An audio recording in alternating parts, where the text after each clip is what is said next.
Today, we have a guest whose career is a masterclass at successful transitions. She spent 20 years as a U.S. Army officer managing challenges around the world. Then she made a bold pivot. In 2001, she took a gamble and started a management consulting firm from her home as the CEO and its only employee. Today, that company, Strada, is a multi-million-dollar enterprise with dozens of employees, recognized as one of Kansas City's fastest growing companies. The founder and CEO is Patrice Manuel. She's a retired Army officer, certified project management professional, a fast-track business development coach for the Kauffman Foundation, and a fierce advocate for minority and women-owned businesses. She's been named one of the women who mean business by the Kansas City Business Journal. We're going to dive deep into her incredible journey from the military to entrepreneurship, the challenges of home-based business, and her unique perspective on leadership, business, and building a life that you love. Please welcome Patrice Manuel. All right, Patrice Manuel, welcome to the show. Thank you. Man, I should have asked first, do you go by Pat or do you prefer Patrice? I go by Patrice usually. Okay, perfect.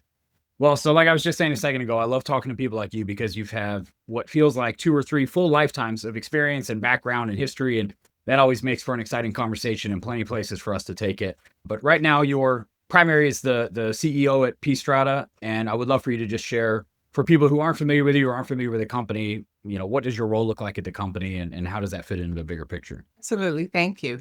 Strada is a management consulting company that's located in Kansas City, Kansas. It was created in 2001. So I've been around a day or two. So the way we got started was I'm a retired military officer. I did 20 years active. And one of the key things that helped when the transition occurred to going into working in the private industry was having a home base where my family was. I felt like I was going back home, but really I was a stranger because I've been away for over 25 years. And so Strada, the way the name came from, my mother says, I said, Mom, I'm going to open up a business. I said, I'm going to name it. So what do you think I should name it? She said, oh, name it Strada. I said, why Strada? She goes, it sounds good. I'm like, wait a minute, I could be telling people off. I don't know what's going on. So I looked it up and I realized Strada comes from an alternative. It's a roadway. So it's like a Stradavant. It's an Italian word and it's a German word. And so I just put my first initial P Strada, and that's where the name came from. So my mom was instrumental in helping me create the name of the company. And Strada's, the core competencies are in project management. We do a lot of training. We do a lot of state, federal, and government contracts, and we do a lot of training in the soft skills. Jim's a super worker. You make him a supervisor, but he'd still rather be a super worker than a supervisor because he doesn't know how to maximize his people yet. So Strada's been around for a while, and we've enjoyed all the successes in the national and international world. Love that. Yeah. And you had a ton of awards and recognitions you've had for your company. And like you said, you've been around a while, which is great because a lot of new ventures and home businesses, they don't make it more than a couple of years. So to be around for 24 years is great. I do have a question for you though, as a veteran myself. Why do something else after retiring? Why not just, go to the beach and drink Mai Tais and enjoy, finally having some time to yourself? Why start something new? What was really cool about that was I had so many options. I had companies come to me and, I could be a double dipper where I could go back and work, change my uniform and go back and work for the federal government in a civilian capacity. But I wanted to do something that gave me an opportunity to leverage more my experience. And one of the things that could help me leverage was I didn't just know the military, I lived the military. Every regulation, every command, you already know where to go to in the regulations to find it. And so when I came back into the civilian world, it was harder than I ever thought it would be, because in the military, your word is your bond. Out here, it's like, oh, well, we'll try or we'll talk to you later. It's like, like their person, I see what they say, like, let's get together, let's have a meeting. And you're like, yes, let's meet. And they're like, well, my people call your people. Like, oh no, let's just set the meeting right now. And people are not always apt to do that, but that was one of the hardest things to get through was the integrity of what people say to you. And as a military person, if I tell you I'm going to take that hill, you might as well get ready, because that's what's going to happen. Right. So, Absolutely. And the consistency that the military gave me, and people said, well, you're a little too intense. If I told you I was going to give a proposal, you'll get it the next day or at least 2 days later. But They're like, you need to chill out a little bit. That intensity of the military is like threatening to people. So that was the first part that made me have to really assess how I was going to do this. Yeah, you didn't think it seemed like the better option for you to start your own thing versus trying to maybe fit into somebody else's business with the culture Well, differences? the creativity that you bring to the table when you don't look like everybody else. So that's what we were Right. bringing to the table, the creativity, because I don't think like everyone else thinks. So that gave me an opportunity to have a group of people around me that were creative and wanted something different as well to have work around me. So I think people are energized more when they're creating, more so than just, because I did, when you're in the military, it's 24/7. So, I wanted to see the other side of it a little bit more. And Yeah. most military people don't go out and start their own business. They do not. Right. They go and go work for someone because it's so much easier.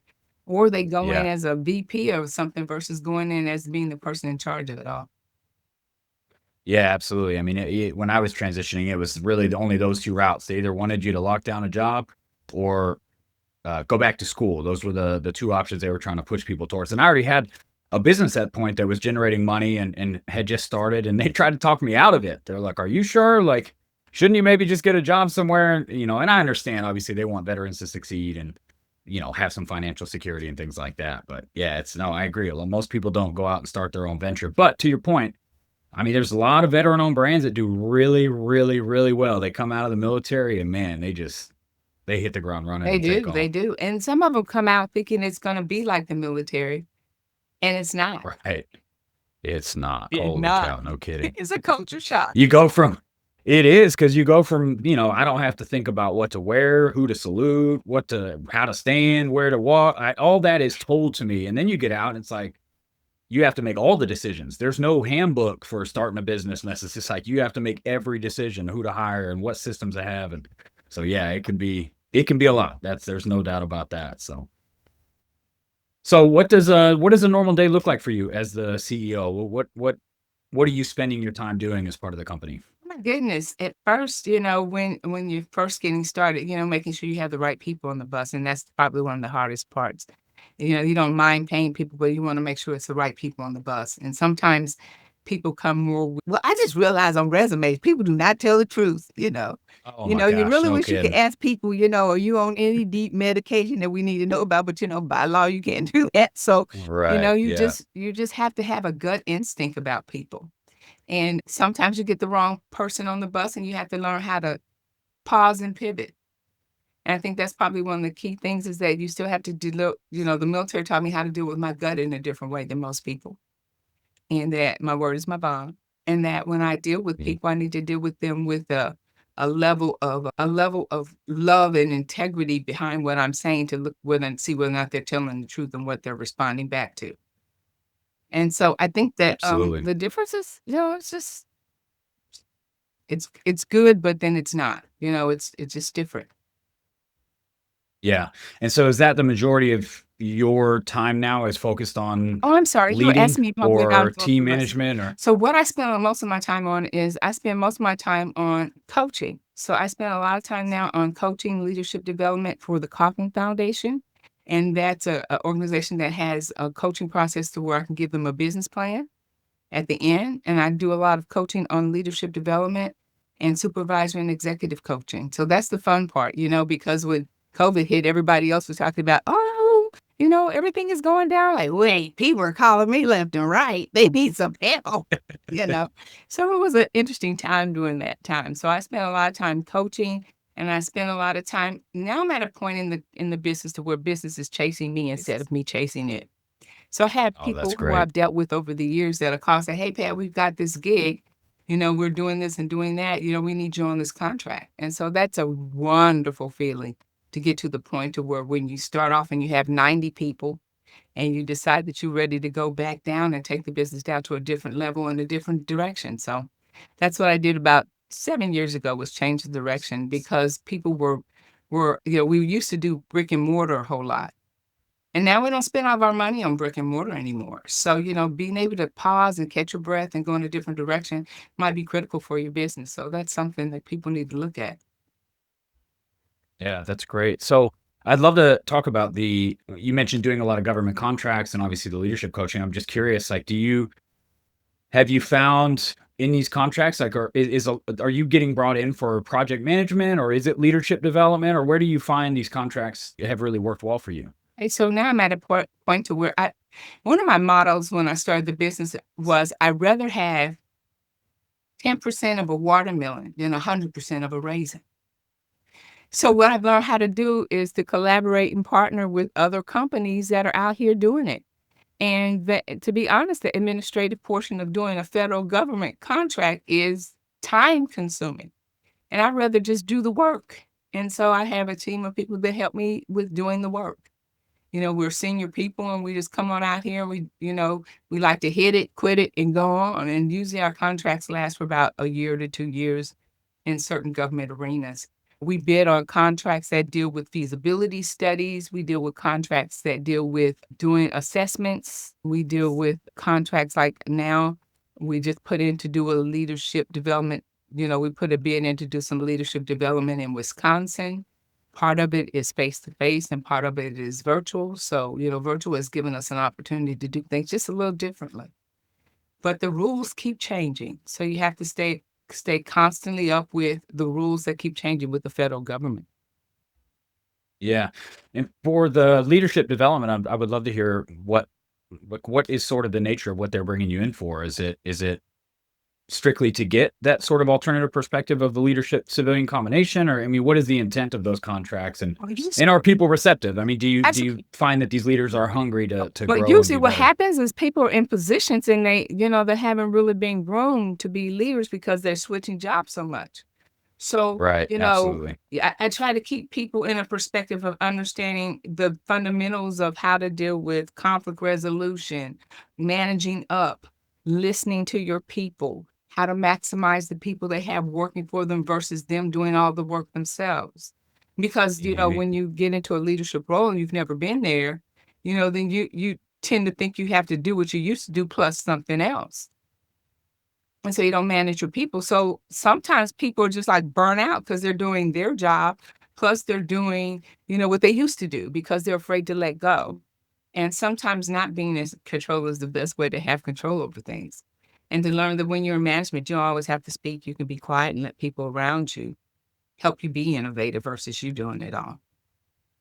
Yeah, I think that's a great point, and I definitely experienced that on my own in the military, that there are, I mean, you certainly have some people who I think are just sort of naturally suited for leadership, and they really take that well, but there are some people who kind of just get there through hard work and grit, but aren't maybe don't know how to lead, right? Right. So then it becomes a lot of these sort of more authoritarian, like, because I said so and do this, and it can very easily create a negative environment for the people under them, Right. right? And And it's just a lack of yeah, training. we call that transactional and Yes, so when transactional. you do transactional, that's where you do what I tell you to do.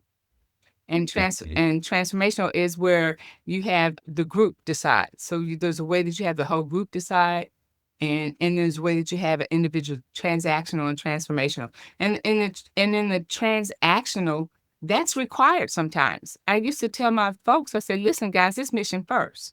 If you got a whole ton of complaints and griefs and things that you want to say, get the mission done first. That's even in the civilian world. Right. Get the mission done first. We do the Yeah. lessons learned later. If you can get the mission done and do those little transitions and tweaking while we're in there, great. But we're going to not complain. We're going to get the mission done first. And Mm. sometimes people out on the other side, they don't have that style. They don't know about SOPs. They don't know about, when they're in these leadership roles. So we just have to sometimes take a minute, and their leadership is not going to do it. So they like having a third party that can say things to them that their managers can't say. So that really helps the company out a lot. Yeah, and I love what you said. That's definitely been my experience as well of, hiring and working with teams, is to get the mission done first. Like, there's absolutely a room for complaints and negative feedback and all that, but, like, in the middle of the firefight is not the time. Not that Like, we need to kick this can down the road, and, like, let's just do what we have to do. And then you go back And, into the transformational, which is where you do more group think. That's where, the group kind of decides a little bit more. And people says, well, I need to be just one way. And that's not true. There's times when you've got to be a combination based upon what the mission is.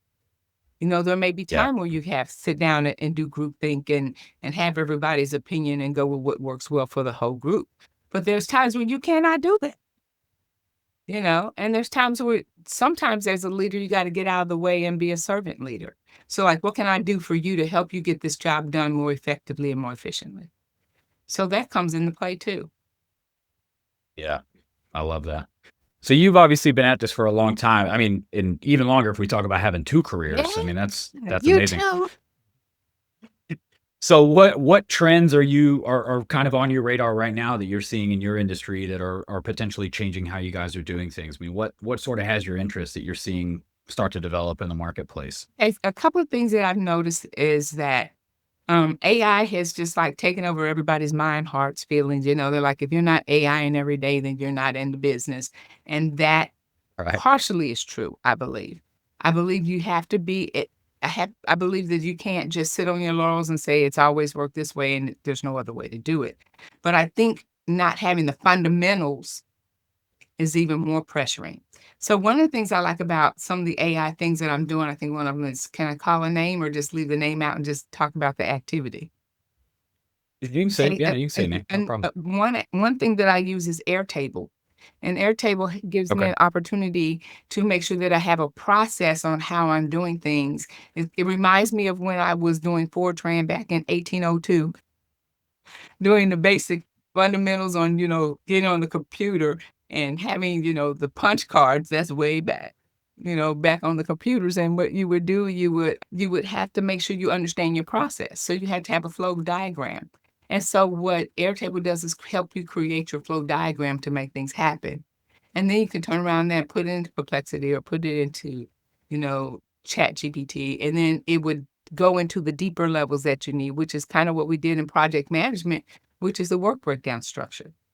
So I think that AI can be an enhancement or it can give you an opportunity to think a little differently.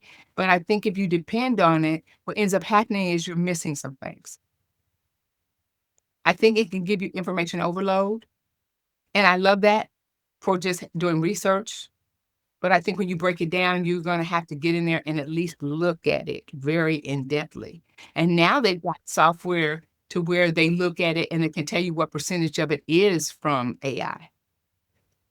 Right. So To know if you're writing with AI or producing content with AI. so Yeah, I absolutely. have so in order to stay abreast of what's going on, I have colleagues that we meet once a month for an hour.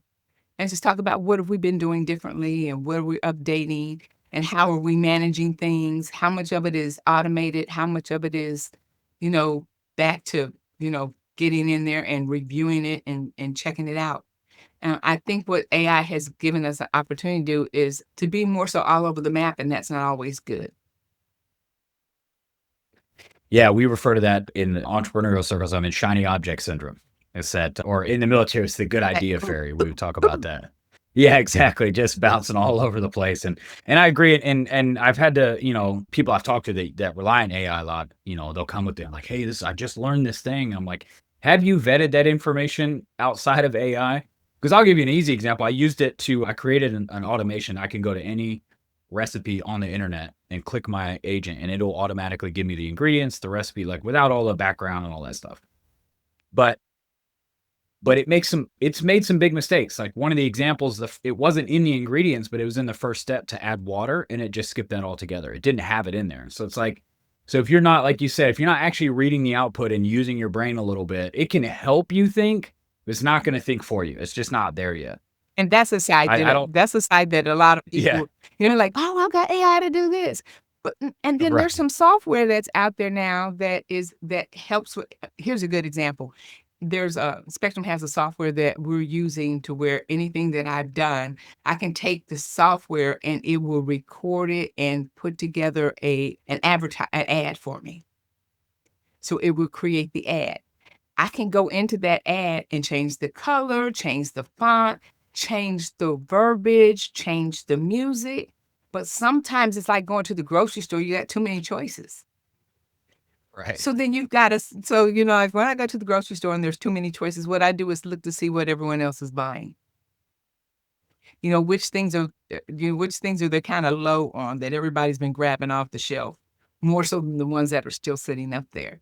So that's some of the stuff that I wish that AI could do for me, is say, this is the popular or the most used or our recommendation. Besides one, give me another recommendation, 2 or 3.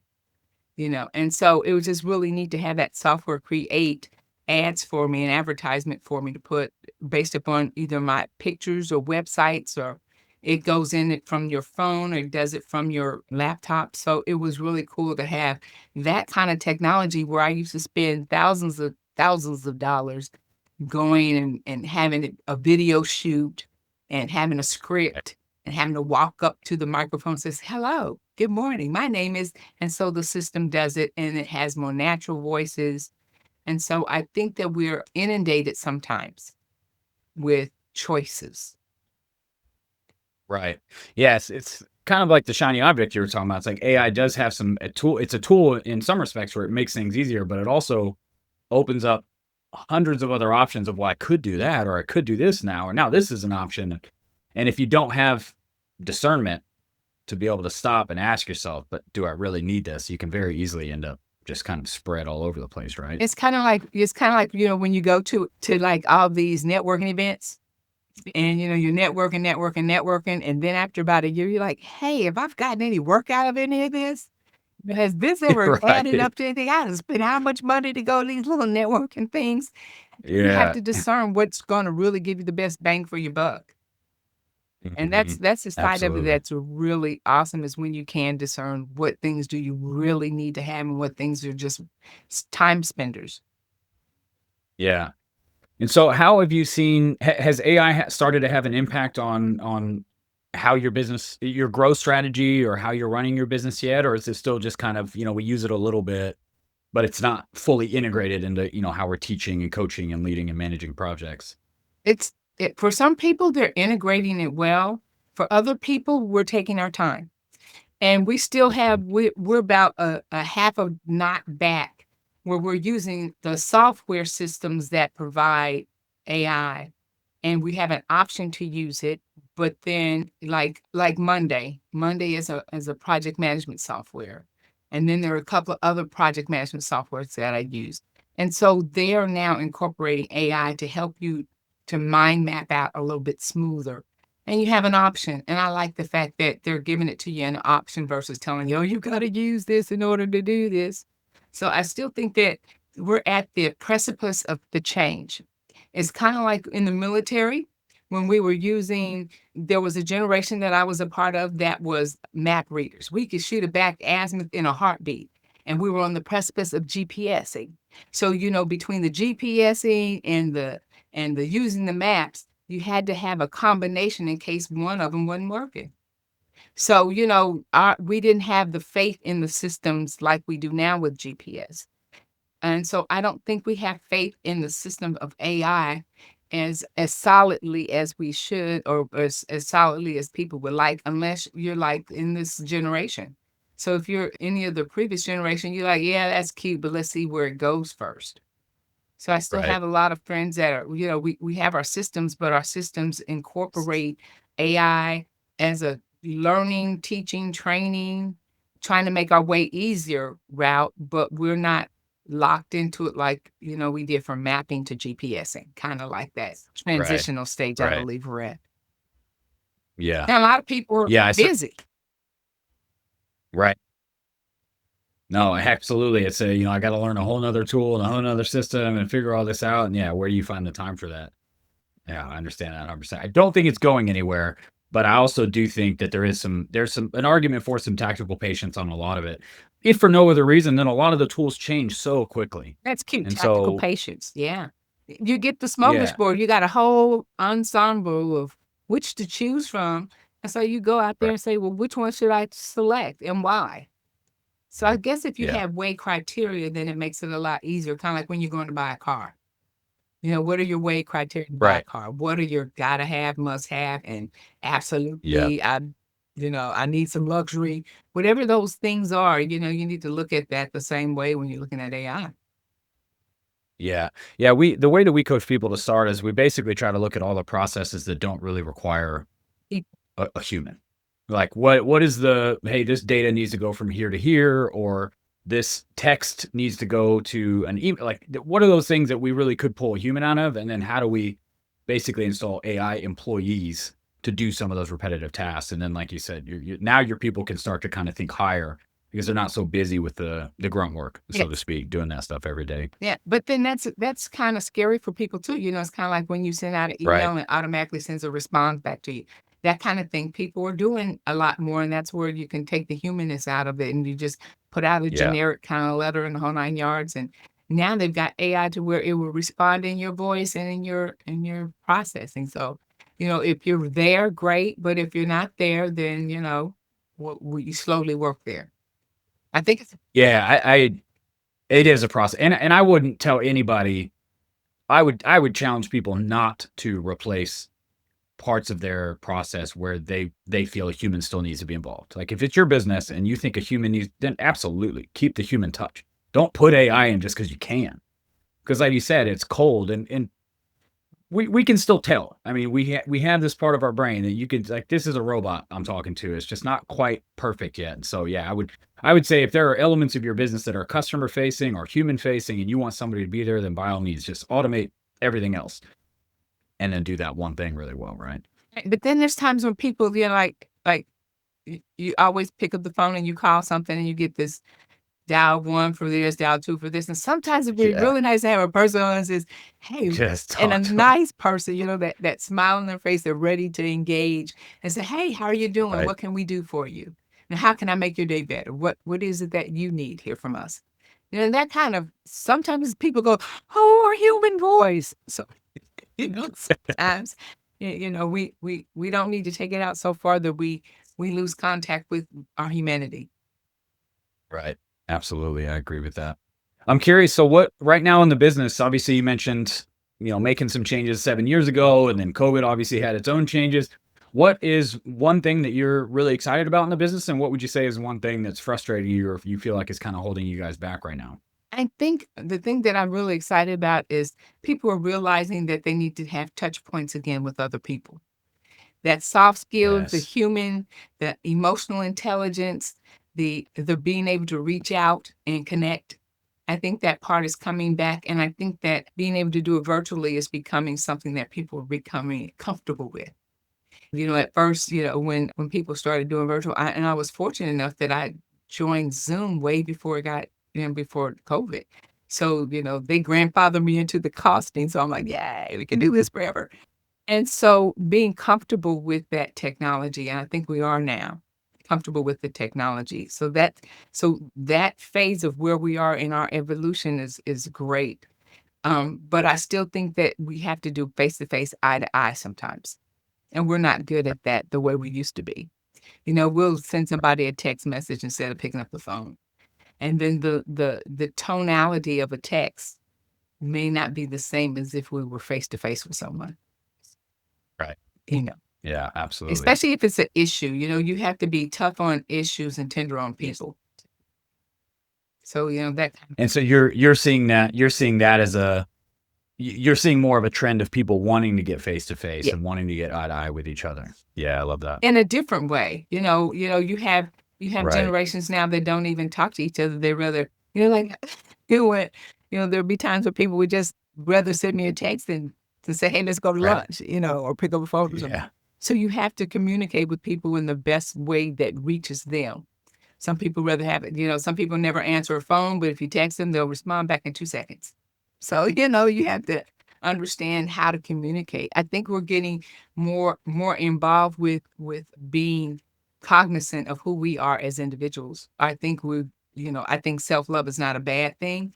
And I think people are taking more time to do self-love instead of investing real heavy and working, 90 hours a week. I think people are backing off to have quality of life. There's no such thing as life balance because things go back and forth. And so Right. we spend time making sure that instead of having life balance, they have a life that gives them balance.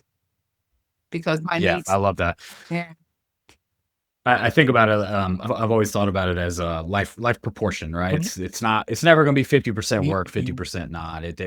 But everything, sometimes your family's going to take more of your attention, and that's okay. Sometimes yourself is going to take more attention, and that's okay.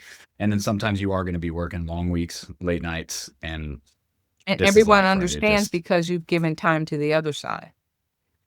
right. Yeah, and so that's Yeah. where that's that. I think self-love is coming in a little bit more than we used to. The thing. Well, and I think sorry, go No, ahead. I you don't go want to ahead. interrupt I'm you. sorry. I was just going to say, I definitely have, it does seem like there's kind of a cultural recognizing that more work doesn't equal more fulfillment and satisfaction. And so people are kind of realizing like, hey, maybe I don't need to work quite as hard to have a good life.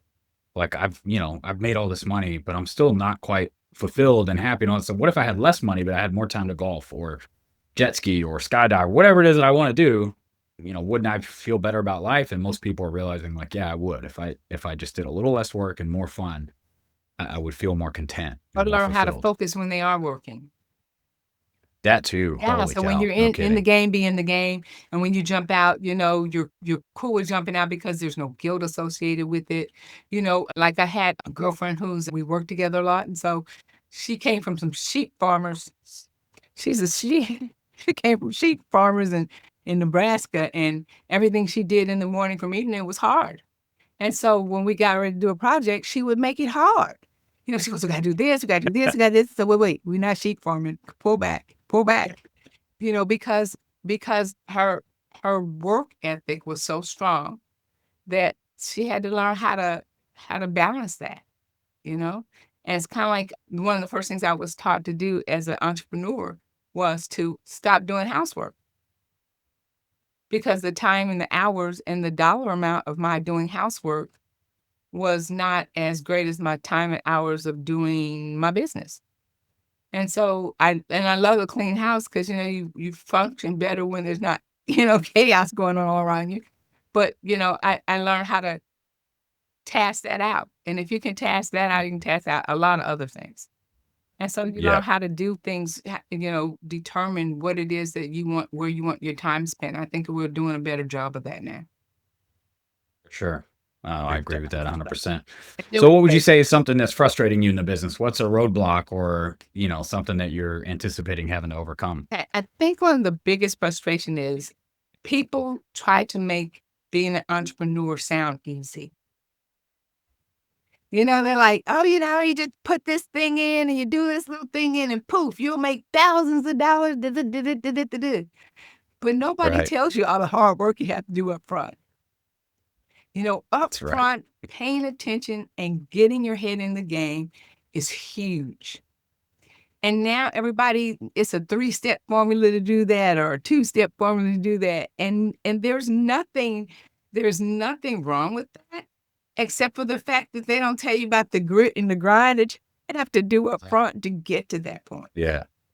And the failures that you do, which is part of the process, you're like, that didn't work. Dang it. Let me go do something else. Let's see if this will work. Let me call Jim and find out how he did it. So sometimes I think that they make it sound like success, a financial success is like, oh yeah, you can do this, and in 6 months you'll be a millionaire. You're like, what? So I think we need to come off of that fantasy. Yeah. So how do you see that? How does that affect you? Is that something you just kind of observe, or do you find people coming in with that mindset? I mean, how is that actually showing up in the real world? I have a couple of clients that'll call me and say, Miss P, I'm doing this, I'm doing this, and I'm doing that. We're not all over the map. I said, number one is you're choosing to be all over the map. That's number one. Number Yeah. two is don't negate the fact that you've got more than one skill set, because in the 20s, you're not supposed to have all the answers. You're supposed to Right. dabble to figure out where you're supposed to be. And all those little things that you do in the interim help create whatever you do when you get a little older. So don't negate small beginnings and having to dabble in more than one or two things. I think sometimes our mindset thinks that we're one-trick ponies, and the military taught me, no way, you got to be able to juggle all those balls, and if one falls, you kind of look at it and keep juggling until you can pick it. Oh, that's great. No, I agree. I think a lot of people prevent themselves from being successful in 5 years by trying to be successful in one. Like we end up, because it changes your whole perspective. If you were to approach it and you say, I'm gonna start a business, I'm gonna make $1 million a year in 10 years. The way that you think about that is going to be completely different than the decisions you make. If you're like, I need 12 months, I got to do it in 12 months. Like, well, good luck. I mean, there's just the learning curve is too sharp to go from nothing to owning a business and all the things you have to learn. So yeah, that's great.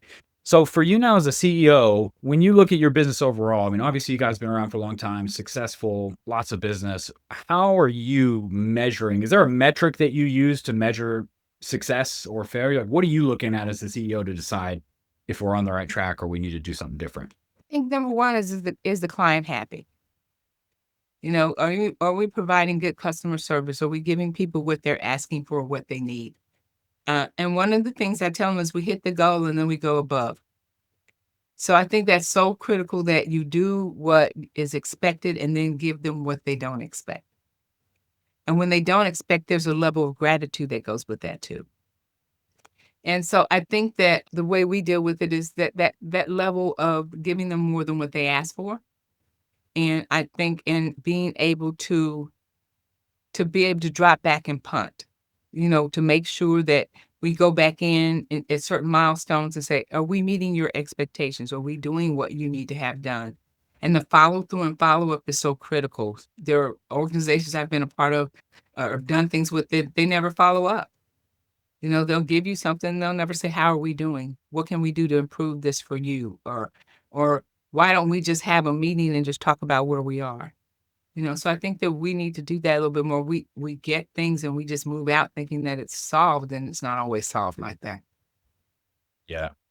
Yeah. I've actually taken this from the military. I've done AARs with clients a couple of times. I'm like, give me the negative feedback. Like how could it be better? And it's interesting how much people are like, no, everything's good. Like they don't, and I'm sure it's out of a good place. They don't want to hurt feelings or be, they don't want to confront. Yeah. But I'm like, hey, like it's not perfect right. though.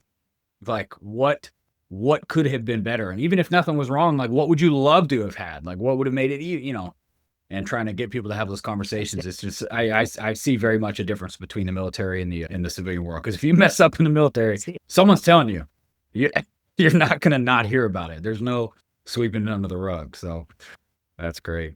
So for you looking forward in the next 6 to 12 months, like what are you optimizing for in the company? I mean, what are some things that you would love to see happen in the next half year to a year for you and Peace Strada? Well, in the next year so we want to do more international. So we're looking at doing some work over in Kenya and Bangladesh and Very in cool. Africa. So we want to do some international. I think after you get to a certain point, you don't just measure what you make as far as dollars are concerned. You measure what your contribution is back to life. So being able to give back and doing it in a way that is fruitful and beneficial at this stage. Yeah. So that's where I am, and trying to learn different languages and trying to set some trips up, So I think the way I look at success now is different than I did 10 years ago, where I looked at success in a dollar value. And now I looked at success more in a heart head value. Because sometimes we deal with things with just our heads. And when you're trying to make money and you're trying to get the hustle and grind on, it is a goal set towards a dollar. But after you reach those dollars, where do you go? Do you look to go make more dollars, or do you go look to make sure that you give back? Or do you make sure that you teach others how to give back? So, being able at this stage of the game to figure out what do you want your true contribution, even as an entrepreneur, to be? Or even like I make my employees do the same thing. Where do you want us to contribute into the community? And I think the community give back is so important. And so many people don't look at that as being part of their mission statement. Right. No, I love that. That's great. I'm curious, what languages are you focused on or starting with? Well, I'm starting with Korean. So Oh, wow. Yeah, so I'm looking at Hangul for Korean, and then a little bit of Spanish, because I've been doing a lot of work over the years. We did a lot of work in Mexico. So we did work in Mexico City and Guadalajara. And so the cool part about that is that now there's more software. So that helps a lot. We can have more meetings in different languages a little bit more now. That's what I love about this AI stuff.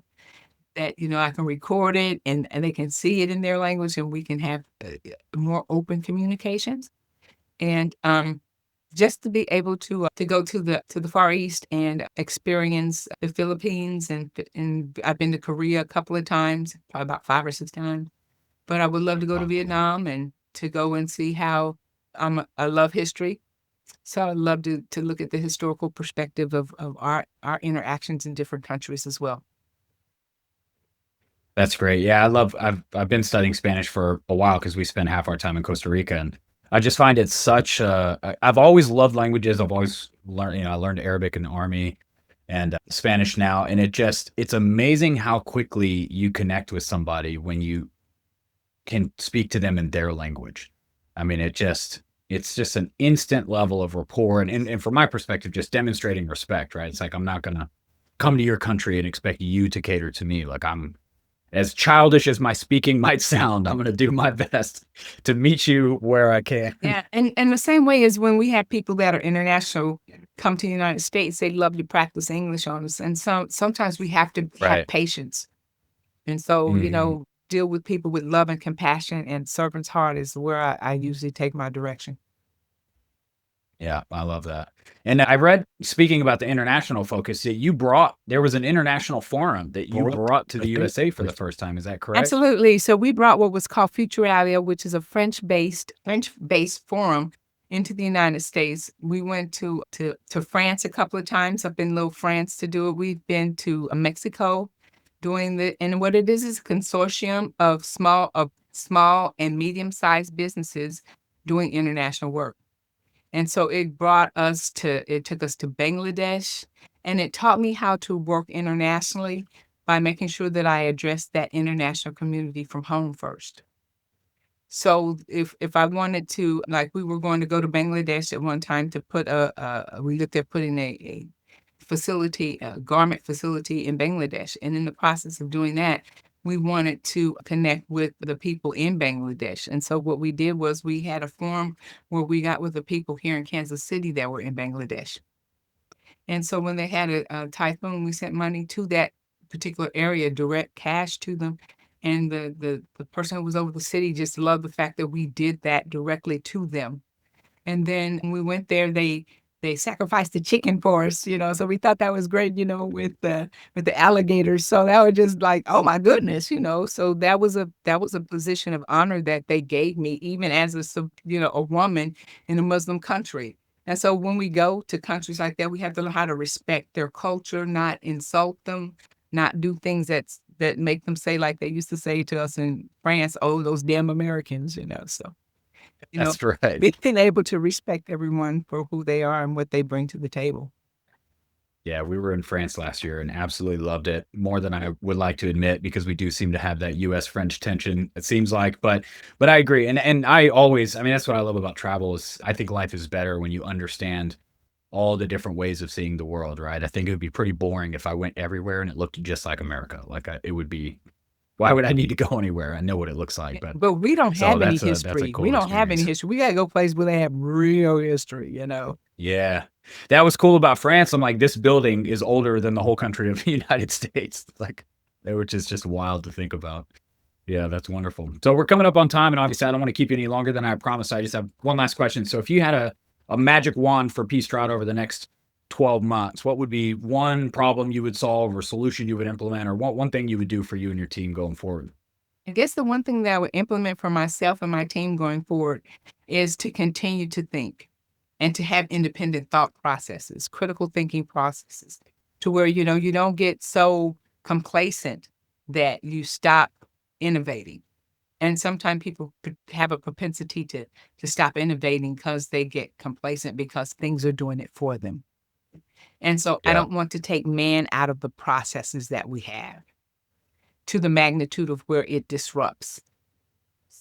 So that's probably where we are. We're probably moving towards more international contracts. We're working with construction companies, setting up their checklists so that they don't omit dealing with different things in different countries.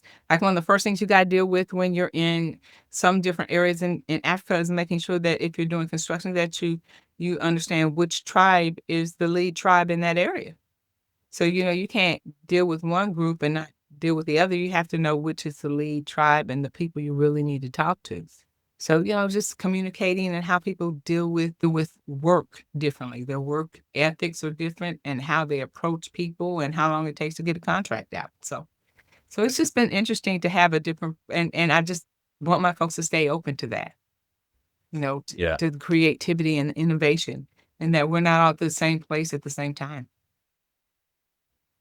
that's great. Well, Patrice, thank you so much for coming on. This conversation has been fantastic. It's been such a pleasure. Oh, it's my pleasure. I do appreciate you. Thank you so much. You bet.